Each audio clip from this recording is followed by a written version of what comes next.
तत्वों का वर्गीकरण, ठीक है, क्लासिफिकेशन ऑफ एलिमेंट्स, ठीक है।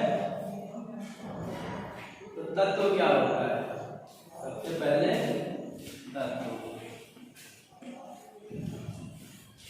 तत्व यानी तत्व वह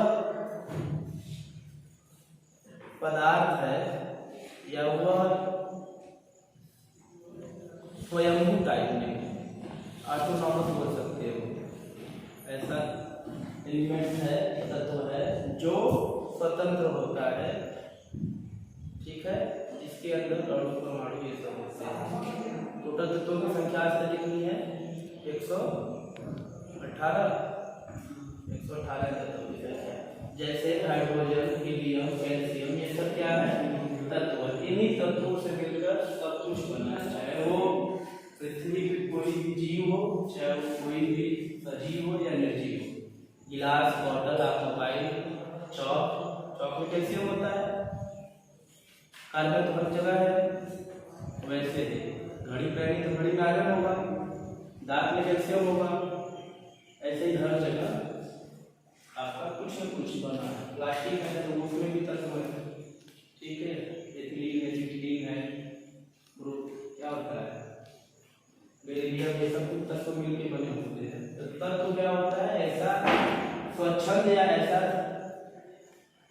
स्वयंभू टाइप का, या बोल सकते हैं कि ये वो होता है स्वयंभू या स्वच्छंद या स्वतंत्र, ऐसा वो पार्टिकल जो स्वतंत्र हो, किसी दूसरे से मतलब न हो।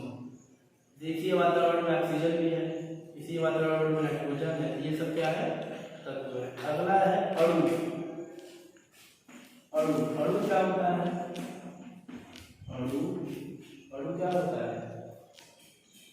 किसी पदार्थ का वह सूक्ष्मतम कण जो, जैसे ऑक्सीजन है, ऑक्सीजन का सिंबल O होता है, तो ये O2 क्या है? अणु है। क्या है? अणु है। ऑक्सीजन जब भी रहेगा मुक्त अवस्था में, फ्री अवस्था में, तो दो परमाणु के साथ ही रहेगा। तो ऐसी कंडीशन जिसमें कोई तत्व स्वतंत्र रूप से रह सकता है, कम से कम एक अणु के रूप में, जो भी नहीं, तो वो क्या कहलाएगा? उसका किसी भी तत्व का एक अणु जो स्वतंत्र रूप से, फ्री रूप से इस वातावरण में रह सकता है बिना किसी से क्रिया किए, वह एक अणु कहलाता है। समझे? इसके बाद आता है परमाणु।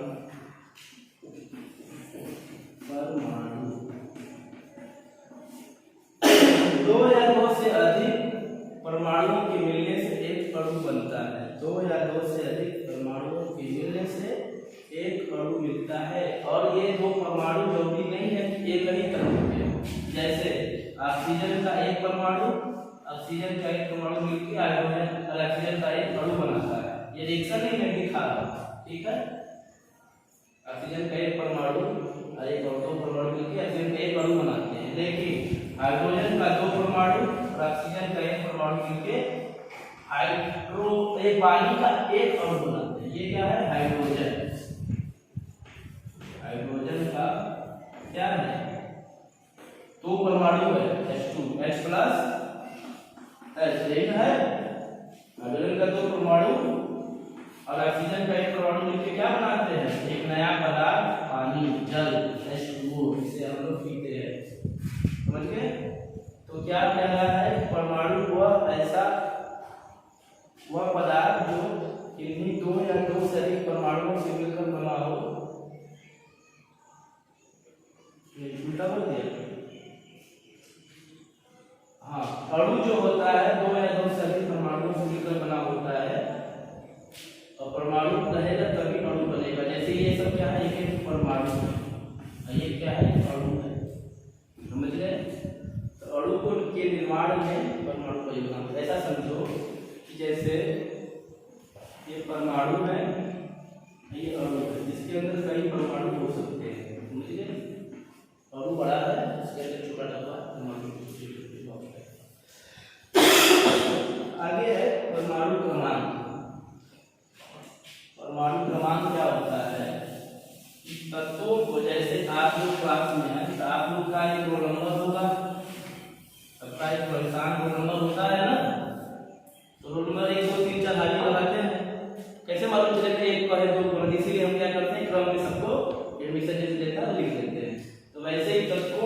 पहचान करने के लिए उनको नंबर दिया गया है। क्या दिया गया है? नंबर दिया गया। एक संख्या की सभी नंबर एक का होगा, नंबर 2 पे होगा, तो यह होता है परमाणु क्रमांक। ठीक।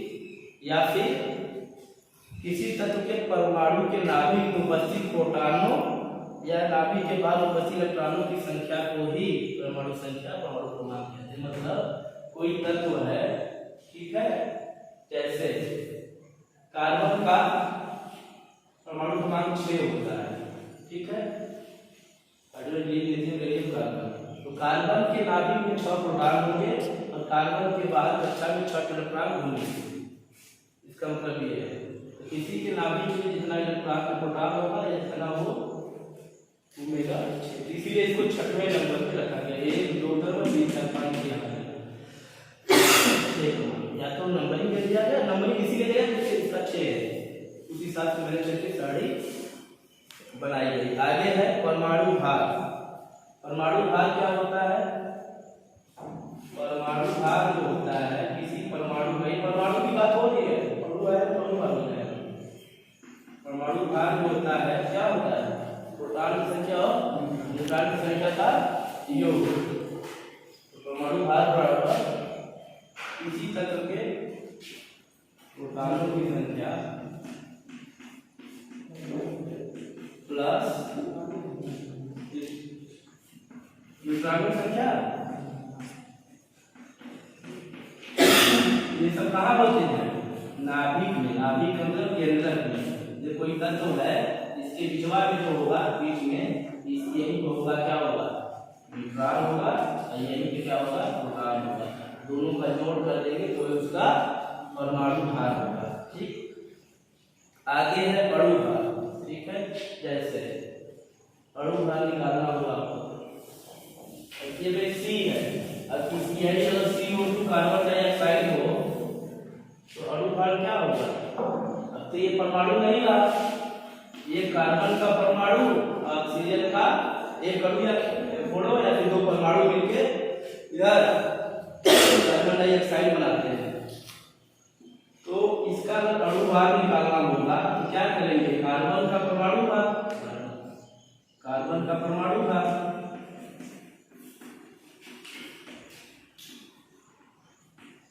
प्लस 2 ऑक्सीजन है, 2 गुणे ऑक्सीजन का परमाणु भार, यही होगा। ठीक है, ऐसे ही करते हैं ऑक्सीजन का परमाणु भार, मतलब सभी परमाणुओं का भार का आपस में जोड़ कर देते हैं, क्योंकि ये 2 थे इसको 2 से गुणा किए। आगे है आवर्त पीरियड। ठीक है, आवर्त क्या होता है? हमने बताया कि एक सारणी बनाई गई तत्वों को व्यवस्थित, तत्वों को पहचानने, तत्वों को अध्ययन करने के लिए। ठीक है, तो इसमें जो क्षैतिज जो लाइनें, क्षैतिज जो खाने हैं, क्षैतिज जो बक्से हैं, उनको क्या कहा गया? आवर्त कहा गया। क्षैतिज मतलब हॉरिजॉन्टल। ऐसे जो तत्व रखे गए बाएं से दाएं, बाएं से दाएं, ये बायां हाथ है, बाएं से दाएं जो रखे गए उन्हें कहा गया आवर्त। क्या कहा गया? आवर्त या पीरियड। ये क्या है? ये सब आवर्त है। 7 आवर्त है, 1 2 3 4 5 6।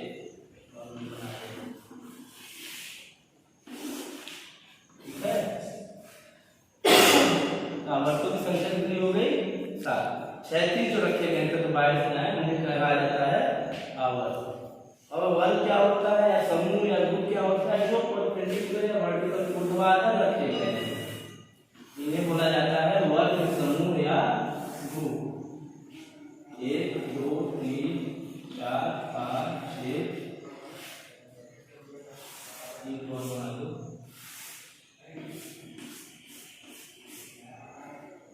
8 9 ये बड़ा 6 7।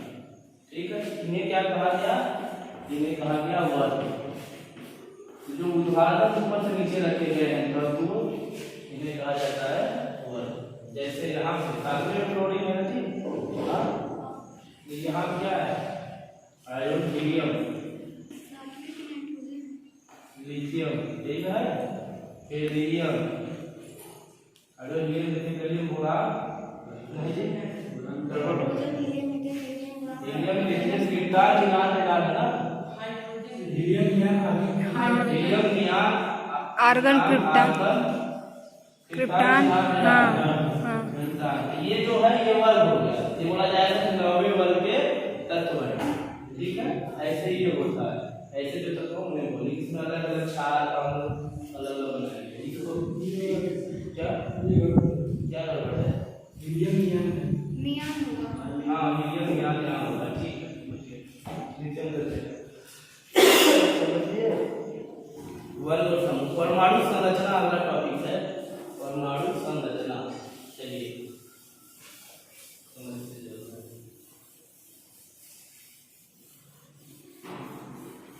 परमाणु संरचना। अब देखो भैया है केमिस्ट्री, इसमें भी संरचना, जैसे घर बनता है ना, तो घर बनाने से पहले डिजाइन बनाते हैं कि कई तो कमरा बनेगा, कई तो ड्राइंग रूम बनेगा, हॉल बनेगा, किचन बनेगा, बाथरूम बनेगा, गैलरी बनेगी, डाइनिंग टेबल बनेगा, टीवी कहाँ रहेगा, ये सब बनाते सोचते हैं ना लोग। तो वैसे ही संरचना इसका भी, परमाणु की कौन इलेक्ट्रॉन है, प्रोटॉन है, न्यूट्रॉन है, कक्षा है, तो कहाँ कहाँ है, ये बिल्डिंग है, तो बीए कहाँ चलेगा, बीएससी कहाँ चलेगा, ये भी होता है, इसका इस रूम नंबर इसमें ये चलेगा, तो वैसे ही साइड होता है। तो परमाणु संरचना क्या हमने बोला, एक नाभिक होता है, नाभिक होता है, नाभिक क्या होता है, न्यूट्रॉन और प्रोटॉन। उसके बाद क्या होता है, कक्षे होते हैं, कक्षक होते हैं, कक्ष होते हैं, तीन को कक्ष बोलते हैं, कक्षा। इसमें क्या होता है, इलेक्ट्रॉन घूमता है, पहली कक्षा में 2, दूसरी कक्षा में 8 क्या इलेक्ट्रॉन घूमते हैं, 1 2 3 4 5 6 7 2 8 18 3 4 5 6 7 8 9 10 11 12 13 14 15 16 17 18, ठीक है। ये होता है आपका परमाणु का संरचना, किस हिसाब से संरचित है, किस हिसाब से हाइड्रोजन है। इसमें क्या है कि अब इसमें इस कक्षक में भी एक कक्षक में अलग अलग सिस्टम है, जिसे हम बोलते हैं एक कक्षा है, उसे बोलते हैं ब्लॉक, तो ब्लॉक होते हैं SPDF, ठीक है। अब जैसे 2 बिल्डिंग हो गई, 2 बिल्डिंग में कमरे अलग अलग हो गए, तो जो 2 बिल्डिंग है वो क्या है, तत्व है, अलग अलग जो हो गया उसमें कक्षा हो गया, एक हो गया, उसके बाद ये ब्लॉक हो गया, ब्लॉक में SPDF, ठीक है। अलग अलग साइंटिस्टों ने दिया है, जिसमें कैसे इलेक्ट्रॉन भरते हैं, ठीक है। 1s पहले जो होगा कोई भी होगा था तो 1s। अच्छा SPDF क्या है, S ब्लॉक में कितने तत्व होते हैं, 2 होते हैं। S ब्लॉक में 2 तत्व, 2 तत्व। ऐसे खाना बनेगा, एक क्लॉकवाइज घूमेगा, एक एंटी क्लॉकवाइज घूमेगा, मतलब समझते हैं, एक तो ऐसे घूम करेगा, एक तो ऐसे घूमेगा, समझ गए, एक तो क्लॉकवाइज, एक तो एंटी क्लॉकवाइज। बी ब्लॉक में क्या होता है, कितने तत्व होते हैं, 5 6 बोलो जी, बी ब्लॉक में 6 होते हैं। पहले क्लॉकवाइज भरता है, उसके बाद एंटी क्लॉकवाइज भरता है, भरने का तरीका भी होता है, पहले समय क्लॉकवाइज फिर उसके बाद एंटी क्लॉकवाइज, ठीक है। बी ब्लॉक में इसमें 2 इलेक्ट्रॉन, इसमें 6 इलेक्ट्रॉन। और डी ब्लॉक में क्या होता है, 10 होते हैं, तो 5 खाना बनेगा, एक इलेक्ट्रॉन है, 1 2 3 4 5, पहले क्लॉकवाइज घूमेगा, ठीक है, ये क्लॉकवाइज। अब जिस तरह से इलेक्ट्रॉन इसमें आए उसमें जाके छोड़ देंगे, वो यात्रा बनाने के लिए, अभी आपने ना हो लेकिन आना चाहिए ऐसे, ये क्लॉकवाइज का चिन्ह है, ये एंटी क्लॉकवाइज। डी ब्लॉक में 10, या ब्लॉक में कितने तत्व होते हैं, आपकी एग्जाम में पूछ देगा जी, ब्लॉक में इलेक्ट्रॉनों की संख्या कितनी होती है, 14, डी ब्लॉक में 10, पी ब्लॉक में 6, एस ब्लॉक में 2, तो इसमें क्या होगा, 7 खाना, कितना 7, 1 2 3 4 5 6 7। एक तो ऐसे पहले क्लॉकवाइज समझाएगा, ये नियम है, क्लॉकवाइज पहले बढ़ते हैं, उसके बाद एक लाइन लग जाएगी तो दूसरी लाइन, तब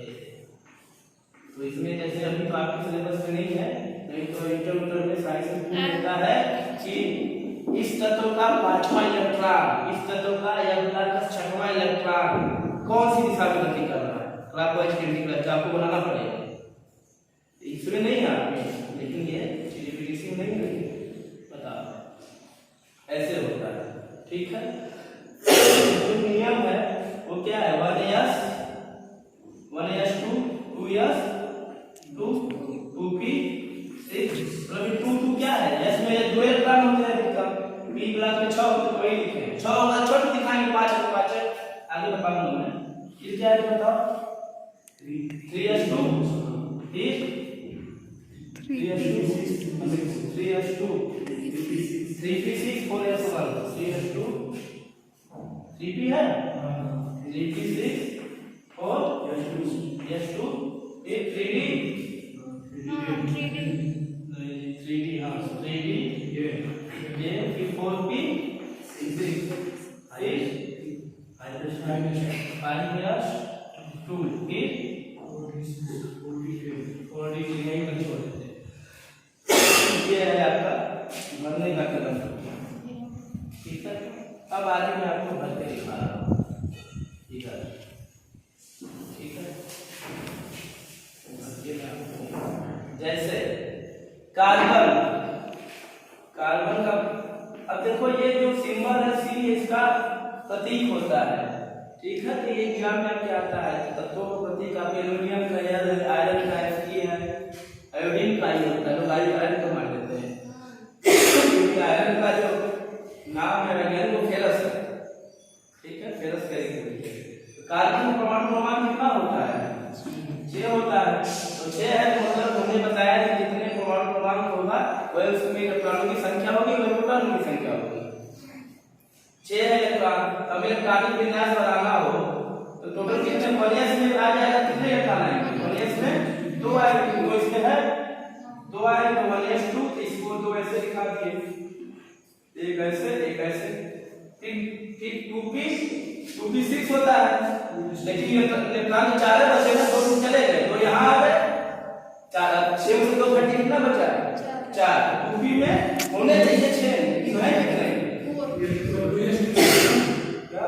हाँ 2s2 इसमें 2 जाएगा, ऐसे आएगा। ठीक है, फिर 2p इसमें भी तो p कितने होते हैं, p में 3 कक्षक होता है, p ब्लॉक में 3 कक्षक, एक ऐसे गया एक ऐसे गया, बाकी समझ गए। अब ये मत करना कि ये यही उलट के भर देना, ऐसे नहीं होगा, पहले ये नियम है, ऐसे हो गया। और कोई तत्व बताओ, जैसे ऑक्सीजन का लेवल यहाँ पर समझ में आ रहा है जी, हाँ दोनों बहुत डीप मत समझना, हल्का हल्का समझना, क्योंकि आपको ये नहीं, हाँ बोलिए, पहले हम वो इलेक्ट्रॉनिक विन्यास वाले करके उसके बाद में तो ये हाँ भर सकती है, ये दिखाने के लिए बता दिया, ये आपको भरने नहीं आएगा, बस आपको 1s2 2s2 ऐसे करनी पड़ेगा। इलेक्ट्रॉनिक विन्यास लिखने का आएगा तो 1s2 इलेक्ट्रॉनिक विन्यास जैसे का आएगा क्या लिखोगे, 1s2 2s2 2p6 होता है, लेकिन 2 2 4 में 2 बचा क्या होगा, तो ये कितना हो गया। आपको जब ये नहीं बोलेगा, मैंने दिखा रहा था उसमें, अगर पूछेगा ये पूछेगा बताना पड़ेगा ना, और ये पूछेगा तो उसकी दिशा ही बताइए, या उसका वामावर्त या किस दिशा में उसका दिशा होगा, एंटी क्लॉकवाइज तब वो पूछे चले आप नहीं, मैं बता रहा हूं। जैसे ऑक्सीजन है, ऑक्सीजन का परमाणु क्रमांक कितना होता है 8, और कोई बताओ दूसरे का, नाइट्रोजन सल्फर का 16 होता है, सल्फर खेतों में डालते हैं हम लोग, उसको सल्फर का 16 है, तो 1s 2s जहां 1 का खत्म होगा पहले बचा उसका एक कमान आता है, 2s2 2p6 2 2 4 6 10 और 3s2 2 2 4 6 10 2 12 और 3p4 यही होगा। तब इसको और दिखाना हो कैसे दिखाएंगे, 1s दिखाओगे, पहले 1s दिखाओगे, 2 ऐसे दिखाओगे, फिर 2s दिखाना होगा, 2s 2 2s ऐसे दिखाओगे, फिर आपको दिखाना होगा 2p6, फिर ऐसे 3 बना के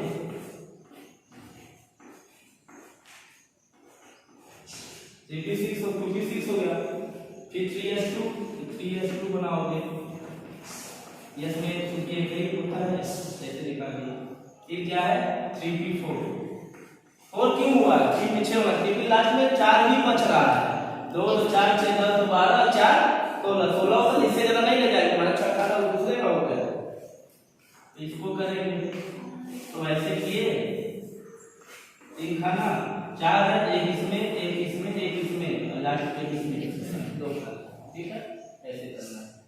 ऐसे ही आपने इलेक्ट्रॉनिक विन्यास बनाने 1:2 याद करना होगा।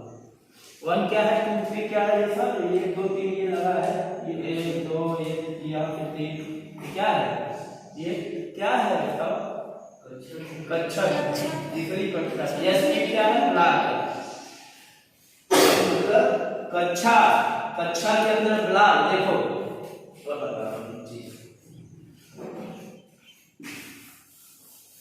समझ में आ रहा है ना, एकदम बेसिक से बता रहा हूँ, नाम से समझो, इसे समझ में दिक्कत होगा इसीलिए रिकॉर्ड करवा कर बाद में भी आप देख के समझ लेना, 4 बार देखो 2 बार देखो 5 बार देखो।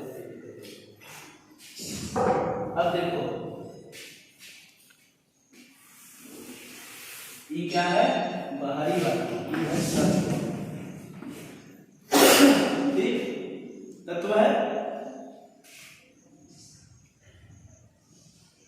तत्व के अंदर क्या होगा परमाणु, ठीक है, अणु इससे बाहर हो जाएगा, तत्व के अंदर क्या होगा, तत्व के बाहर मान लो इसके बाहर क्या है, अणु के अंदर तत्व है ना जी, 2 से अधिक भी तत्व हो सकते हैं, ये है अणु, अणु के तो मैं समझा रहा हूँ कौन कितना बड़ा है, अणु फिर तत्व फिर ये क्या है परमाणु, ये क्या है परमाणु, फिर परमाणु के अंदर क्या है नाभिक, नाभिक के बाहर क्या कक्षा, कक्षा के अंदर क्या ब्लॉक, ब्लॉक मतलब आई जो बना रहे थे ऐसे है ना, ब्लॉक, ब्लॉक के अंदर क्या कक्षा, समझ में आया, अणु तत्व परमाणु, परमाणु के अंदर नाभिक, नाभिक के बाहर कक्षा, कक्षा के अंदर ब्लॉक, ब्लॉक के अंदर कक्षा, और कक्षा के अंदर इलेक्ट्रॉन, कक्षा के अंदर इलेक्ट्रॉन, हम लोग लेकिन वही इलेक्ट्रॉन अगर यहाँ है तो इसमें भी तो हुआ, वो इसमें यहाँ भी तो हुआ, यहाँ भी तो हुआ, मतलब अणु के भाग में आ गया ना, समुच्चय वाला सिद्धांत समझो, समझ रहे हो, ये चीज है, ठीक है। यस ब्लॉक में बता दिया था कितने तत्व होते हैं, 2, बी ब्लॉक में 2 का तत्व मतलब उसके उसमें उसके इलेक्ट्रॉनिक विन्यास में टोटल तत्व अलग, यस ब्लॉक में तत्व कितने होते हैं 14, यस ब्लॉक में तत्व 14, कौन कौन सा, hydrogen, helium, lithium, sodium, potassium, rubidium, caesium, francium और बेरिलियम, मैग्नीशियम, कैल्शियम, डिफ्रांसियम, बेरियम और रेडियम, ये किसमें आते हैं 14 यस ब्लॉक में, या और उसके बाद पी ब्लॉक में कितने तत्व आते हैं 31, पी ब्लॉक में आते हैं 31 तत्व, अब उसका नाम बताओ 31 हो जाएगा। उसके बाद डी ब्लॉक कितने आते हैं 40, डी ब्लॉक कुल तत्वों की संख्या 40।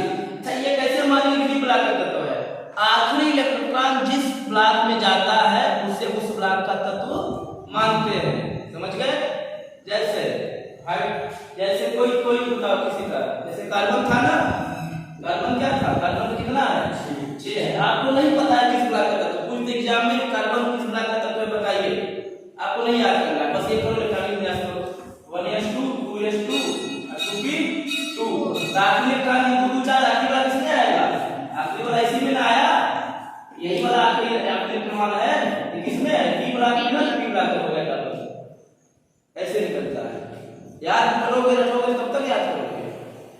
उस तत्व का आखिरी इलेक्ट्रॉन जिस ब्लॉक में जाके रुकेगा, जिस ब्लॉक में रहेगा, उस ब्लॉक में वो तत्व पूरा हो जाएगा, समझ गए, ऐसे होता है। तो यस ब्लॉक में 14 तत्व कुल, पी ब्लॉक में 31 तत्व, डी ब्लॉक में कुल संख्या याद कर लेना 40 तत्व, और यह ब्लॉक में कितने तत्व होते हैं, काउंटिंग चल रही है, टोटल संख्या नहीं दिया है, लेफ्ट साइड अपने लाइन वाला होता है, इसलिए इसमें संख्या नहीं है। अभी तक तो और भी खोजे जाते हैं। ठीक है, बस इतना है।